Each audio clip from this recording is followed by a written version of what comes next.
Breaking news, ত্রিদেশীয় সিরিজে বড় পুঁজি বাংলাদেশের। বিস্তারিত দেখুন পুরো ভিডিওতে। দর্শক, দক্ষিণ আফ্রিকা জিম্বাবুয়েকে নিয়ে আয়োজিত চলমান ত্রিদেশীয় সিরিজে আজ শুক্রবার সবচেয়ে বড় রানের পুঁজি পেয়েছে বাংলাদেশ অনূর্ধ্ব-19 দল।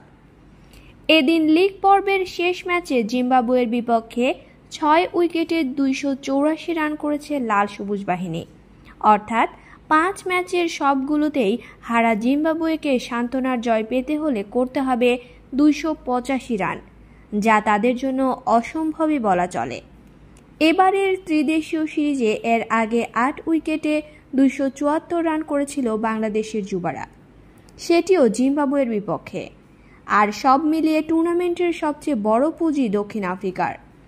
জিম্বাবুয়ের বিপক্ষে উদ্বোধনী ম্যাচে 385 রান তুলেছিল প্রোটিয়া যুবারা।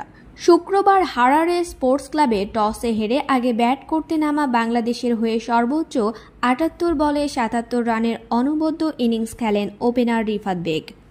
শেষ দিকে দেবাশিস দেবার বিধ্বংসী ব্যাটিংয়ে পুঁজি এতটা বড় করে বাংলাদেশ। 13 বলে 34 রান করেন তিনি। তার সঙ্গে 44 বলে 38 রানে অপরাজিত থাকেন ফরিদ হাসান। এছাড়া 45 বলে 37 রান করেন মোহাম্মদ আবদুল্লাহ। অধিনায়ক আজিজুল হাকিম তামিম 65 বলে 34 ও রিজান হাসান 29 বলে 30 রান করেন।